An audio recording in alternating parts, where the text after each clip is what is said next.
6 दिन से मेरे कज़न की बेटी हस्पताल में दाखिल थी। इसकी ज़हनी हालत ठीक नहीं थी। पता चला कि चीखती है, चिल्लाती है और काटती है। 12 साल की बच्ची है। मुझे पता चला तो देखने हस्पताल गया। बच्ची की टांगें और हाथ बांधे हुए थे और वो तड़प रही थी। डॉक्टर साहब से मिला तो बोले हिस्टेरिया है। बाप से पूछा तो कहने लगे इसको साया हो गया है। वालदा ने कहा कि इसकी फूफो ने जादू करवा दिया है। खैर, जितने मुंह उतनी बातें। मैंने बच्ची के पास जाकर इसे प्यार किया और पानी पिलाया। वो बेकरार थी। कहती है मुझे गोलगप्पे खाने हैं। डॉक्टर साहब ने मना किया है कि इसको कोई चीज़ बाजार से नहीं देनी। मेरा एकदम माथा ठनका। मैंने पूछा कि बच्ची की ये हालत कब से है।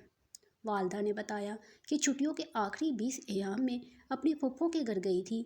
वहाँ से जब वापस आई है तबीयत नासाज है, चिड़चिड़ी सी हो गई है, बाहर निकल निकल कर भागती है।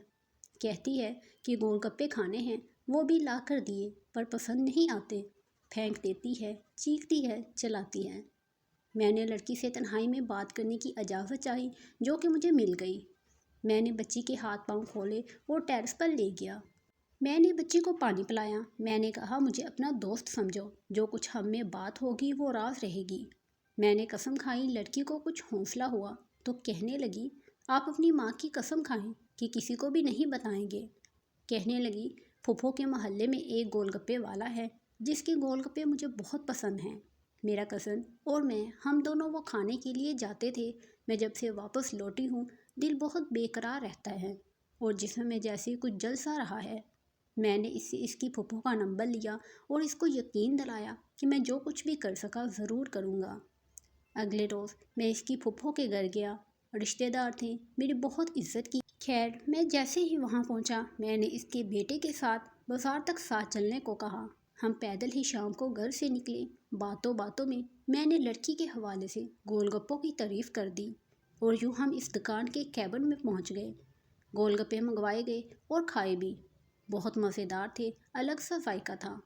खैर, मैंने कुछ पैक करवा लिए और साथ ले आया।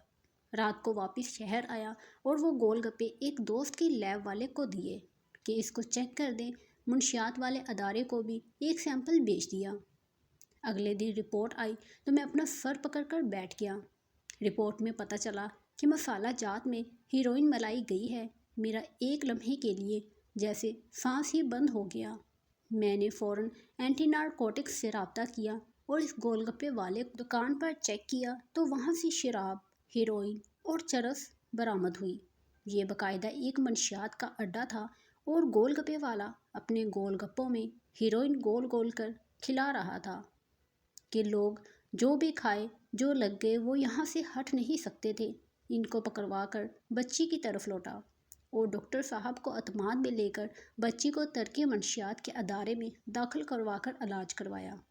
ये बिल्कुल एक सच्चा वाक़या था। अब आए असल मसले पर, और वो ये है कि हमारे बच्चों के साथ ये हो क्या रहा है। स्कूलों के बाहर, रेडियो पर और स्कूल कॉलेजों की कैंटीनों पर, मोहल्ले में फिरते रेहड़ी वालों पर हमारे बच्चों के साथ क्या कुछ कर रहे हैं। हमारे बच्चे अब नशों पर लग चुके हैं और हमें मालूम ही नहीं है। हम बाहसियत मजमूई अपनी औलादों से गाफिल हैं। हुकूमत बेखबर है तो वालिदैन और उस्तादा को जागना होगा। जहाँ तक मुमकिन हो इन तक अपने बच्चों को ना जाने दे। ये बच्चे हमारा मुस्तकबिल है। गोलगप्पे वाला तो गोलगप्पे बेच जाएगा मगर हमारी पूरी की पूरी नस्ल नशावर बनकर तबाह हो जाएगी। जागते रहे वरना सब कुछ सो जाएगा।